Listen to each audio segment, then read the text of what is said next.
gave it to me because I do a great job. Oh, we got to go live soon now. Just hold on to this for me, though. All right. We are go. Hey, everybody. Rob Coughlin here. It's that time of the week. Granite Gears. A hot minute. Today we have an incredibly special guest. An amazing story. One like we've never had here on the program. I'm just waiting for my main man, Amiththan Sebaraja, and he is going to join us very soon. What am I looking for here again? Time, place, drift. Yes. That's my man. And on, and we're gonna start this. And I got an Uber Eats notification. Happy any hour. There he is. Amiththan, how you doing? Rob, I'm fantastic. How are you? Good, good. Let me turn up my volume a little bit. Oh yeah, I'm way down low. Okay, now I can hear you better. Amiththan, thank you so much for joining us today. For those who don't know, Amiththan Sebaraja, coming to us live. He's done the AT, he's done the Arizona Trail, but his story is so much more than that, and we're fixing to get to that right quick. So before we start, Amiththan, tell me in one or two sentences, who is Amiththan Sebaraja? Oh, Amiththan Sebaraja is a hiker trash who's in love with food, though he figures out a way to walk so he can eat as much as he can while still being connected to the land somehow. I love it's simple, yet it's massive at the same time. Listen, I'm just some guy trying to eat, but at the same time, it's changing your life. So before we get into hiking, okay, because we're going to talk about hiking. But first, I want you to tell me about your upbringing in Sri Lanka and your family's path to North America, Toronto to be specific.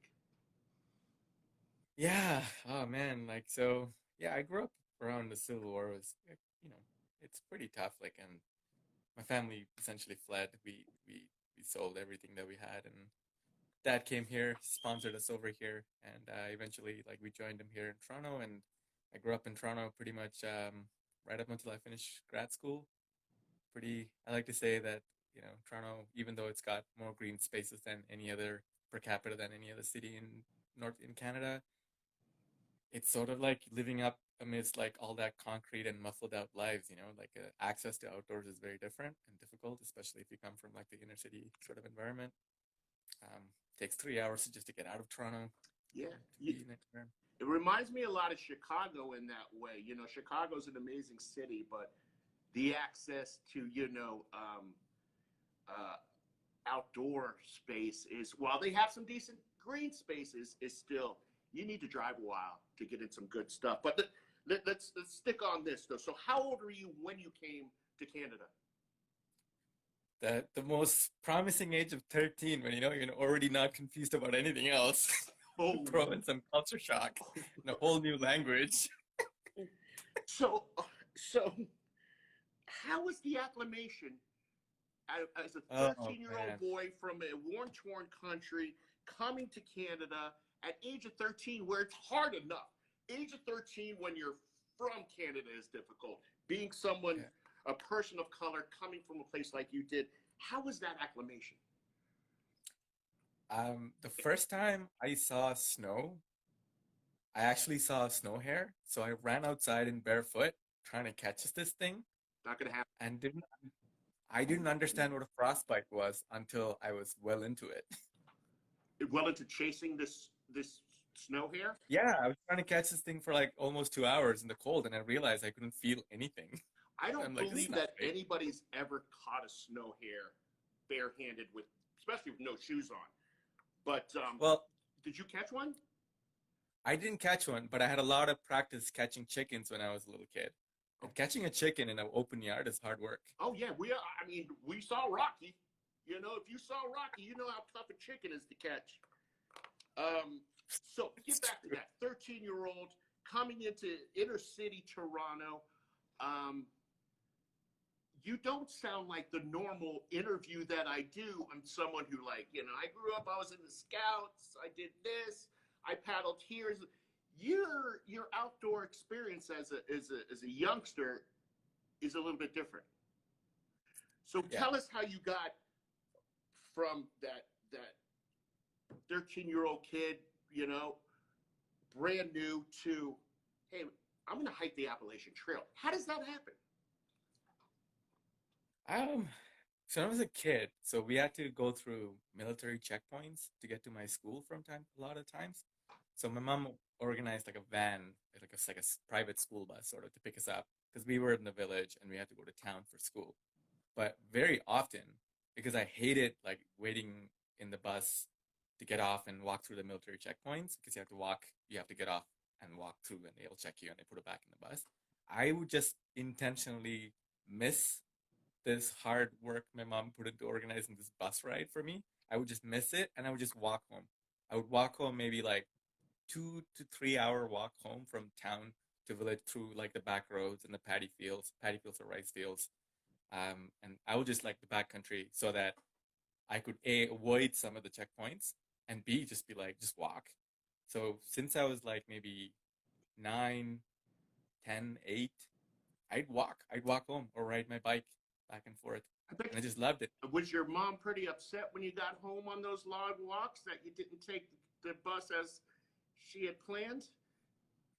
Well, let's just say that once I walked through one of the biggest, for at least for the time, one of the biggest attacks that ever took place on a police station.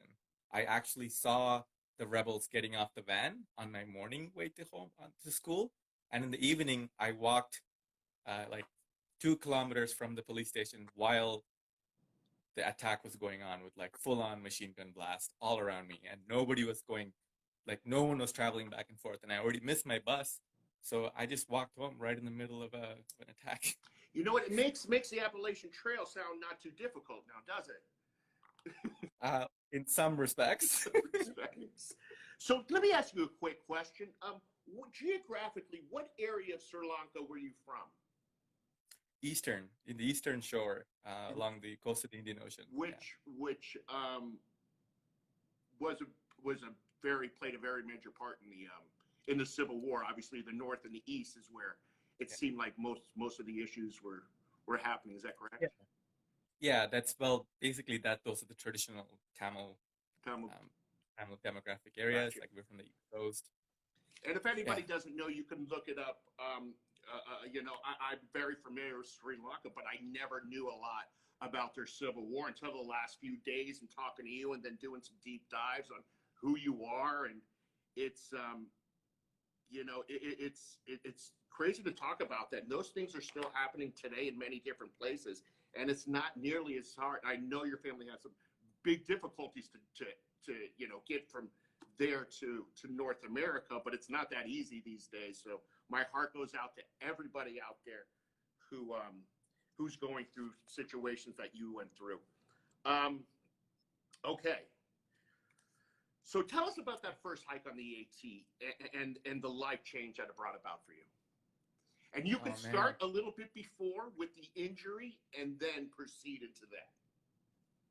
Yeah, I was like during the last stages of the war, I was finishing up my grad school and I had like just happened to tear my Achilles tendon. So sitting there just can't walk, can't do anything, just like glued to I was doing some media research at the time, so I was like focused really on the all the images coming out of the war, the stories, and I had to like collate and report back on these things to like the places I was working for. And on top of that, like I couldn't walk. And I remember I went to I did like a random hike a long time ago with like a couple of friends of mine, and I met some through hikers back then and kind of understood about AT. When my physio told me that I couldn't walk or I would like never play competitive sports again, like something inside of me was like, just watch me. And I just put a lot of work. I actually went and worked at a tobacco farm first, right after grad school. So that 6 months, 14 hours a day, 6 hours, 6 days a week, I worked on this farm just to like, and lifting, I think like 2,000 pounds a day for months straight to sort of make sure that like I felt like I was ready enough. But even then, right, like I've never hiked before. I've never really spent an overnight solo trip by myself, let alone like hike anywhere. So I had full plans to hike 5 miles per day. That'll take you several years. Yeah, but I wasn't thinking about back then. I had one goal, like which was to be on the Appalachian Trail on a white blaze for my birthday, for my 31st birthday. That was my only real goal. I'm like everything else is bonus. Believe it or not, I think I mentioned to Julie, like I drove 3 hours to find my first real backpack, which was the VC Ground VC 60, which I just loved that backpack. It lasted me well into it. And then like started meeting guys from like Warrior Hike quite early on, especially a man named Sarge, which I have a lot of respect for. Met Jabba when before he was the hiking Viking, and a few Oh other yeah. guys, Rosie and Mama Goose, like solid Oh people. Like yeah. that was a Mama great Goose is year, you know? awesome. Absolutely. Yeah, Absolutely. We're still a big part of that organization. I'm on the board for that organization. And nice, actually, on Veterans Day, October 11th, we're going to have a Warrior Expedition Day. We got a great guest. Okay. So nice. tell me now. We're gonna shift a little bit. Tell me about your hike on the Arizona Trail. And what I really want to hear a lot about is your hike, especially close to the Frontera, the border. Tell me a little bit about that. It's a strange thing, to be that close to a border viscerally. And I was supposed to do a documentary on hiking while not white. What is that like for experience? Because that was the focus. So I was already in that mindset. But one story that kept coming up for me, I could not dispel the idea of like what it must have been like for my dad. So my uncles were assassinated by. I'm not going to get into that story, but they were assassinated and made examples of. Like as a kid, I watched one of my uncles hanging from a lamppost. My dad was on the line. My mom was on a hot list as well. So we fled. So I am intensely aware of what it's like to flee home and the connection to lab and having that disrupted and what borders and fights over borders mean, the lived consequences of that. And so and to this day, I have no idea what my dad had to do to get to Canada. Really, he sponsored us, but like his journey is a whole different thing.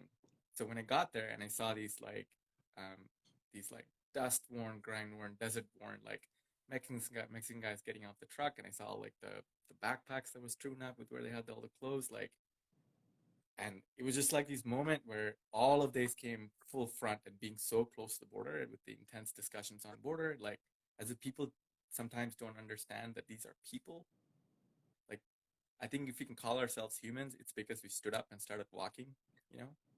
Like that's what makes us human. We stood up and started walking.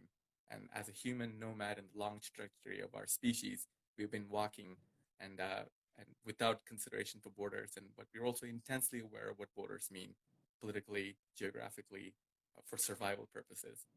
And to make it completely abstract without realizing the lived consequences for people in that, that was like a bit that was overwhelming for me. And I think it came through, and I tried to talk about it. Yeah, it's pretty overwhelming. Um, wow, that's we probably never had that much of an overwhelming story on this show yet, but it's I listened to a lot of you in the last 72 hours, and I read a lot about you, and I shed a lot of tears with you, believe it or not, over the last 72 hours as well.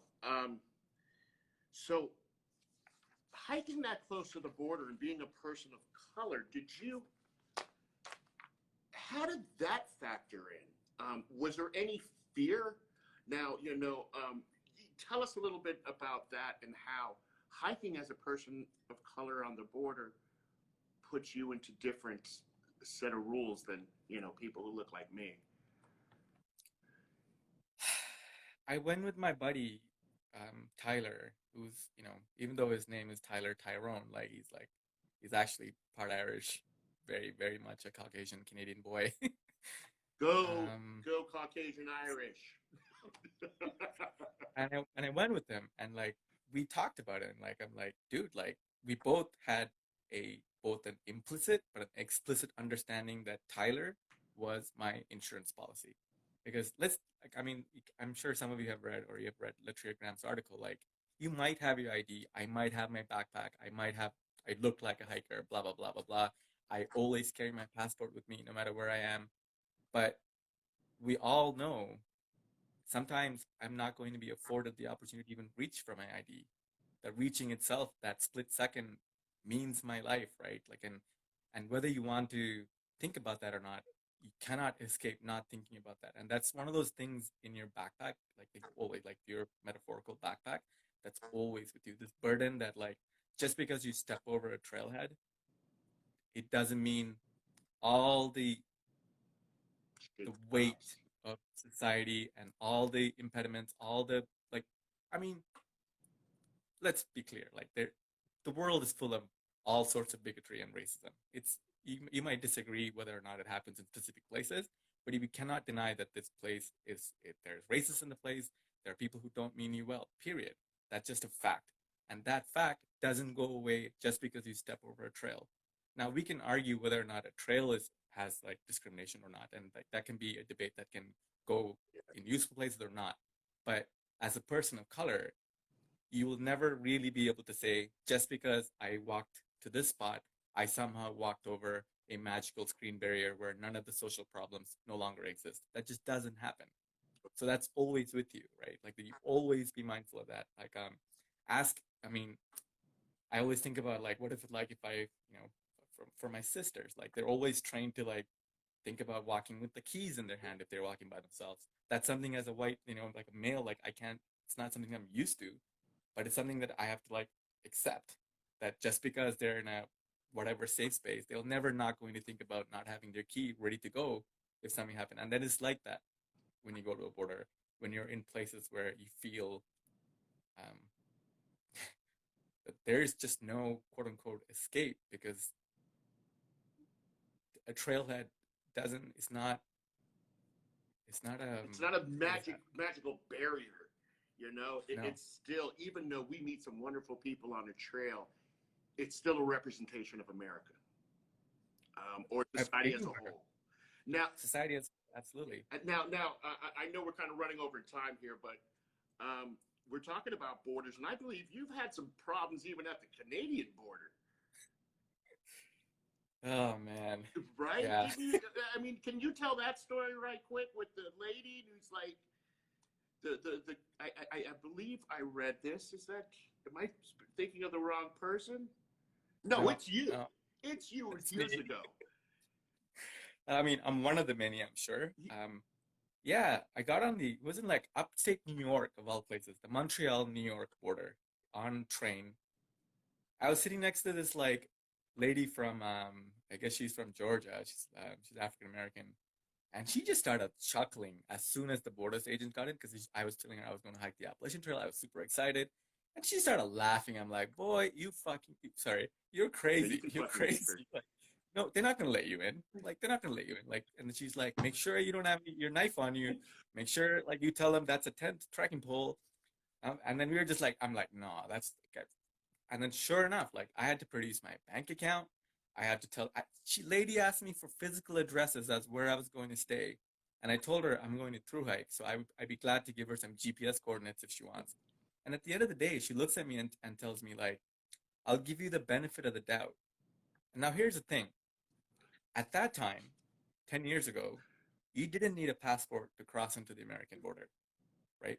I did not have to produce my passport, first of all. As a Canadian citizen, I do not have to have visa to go to the United States. We have that agreement, 6 months. So none of this was like, and while it's easy to say, oh yeah, that's just, them just doing their jobs, but like, it's not an exception. Like, when it happens to somebody else going through the border, of course you're going to get questions in some way, but there is a definite streak in which you understand that the questioning that has been directed at you is definitely more than its due, but also there's a line of intimidation involved in it that's like, or a level of skepticism. And the fact that she at the end she concluded the statement, well, we better not find you hiding in the woods trying to seek citizenship. And I'm like, I am already a citizen of Canada, where I have better healthcare and I have a fully funded graduate school education waiting for me to go back to. Like, I don't understand this. Like, it was this disbelief that, like, I me as love a the. person. Well, I'm going to give you the benefit of a doubt on this one because there's a doubt, but I'm going to give you the Yeah. benefit. It's just ridiculous. That's a ridiculous microaggressive way of saying, all right, you know. But you know what I told her though, Rob? What'd you say? I told her, I'm like, thanks for being my first trail angel, for letting me do this hike. even though I don't need your permission. That's very nice. And that's why we love you. I wouldn't have probably said that to her. But, you know, it would have never happened to me. Terrible. Okay, I'm going to ask one more question because this is more fun. Did you come up on a big cat on the Arizona Trail? Yep, on my birthday. Tell me that story, please.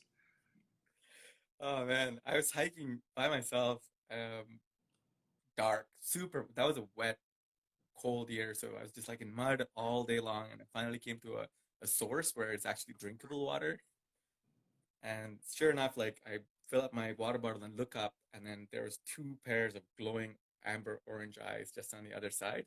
And I just saw the profile of it, and I was like, okay, well, happy birthday to me. I hope this kitty cat leaves you alone. But like, I just love. I believe it or not, I started hiking or even thinking about hiking the Appalachian Trail because I saw lynx on a walk, and I was trying to think whether I should go back and do my PhD or just go back to Toronto and like get a desk job or whatever. And then I saw this lynx on the trail just for like a walking trail, and it walked into the woods. And that night, I decided I would walk into the woods. And since then, every hike that I've been on, I've come across some kind of a wildcat. Every single trail. It's amazing, including last GDT. Like I full on saw a lynx 10, 15 feet from me, just watching Have me the at big 5 a.m. ears? Those, like, Big ears, yeah, sitting down, just watching me. I woke up and like we just looked at each other for about 40 seconds straight. that is awesome. It's All pretty right. great. Well, Amiththan, Big Cat Sebaraja. Big Cat is your trail. Now, what is your trail name? Swami Bittergoat. What is that? Swami Uh, Billy Goat? bitter goat. It's supposed to be bee goat, brown guy on a trail, Oh my God. but I didn't want to do that, so it's bitter goat. Bitter Goat sounds better. Bitter Goat. All right. Now we do a little trivia. Now this, we're now just doing. I'm going to ask a kind of what's the word? It's not really a question. It's more of a statement. Okay. Don't you answer. I know you've had some, and you can answer actually, but this is the question I have for everybody, or statement. Question. So you're going to post it on our last Instagram post. Post it on our last Instagram message on our last Instagram post. Does this make sense?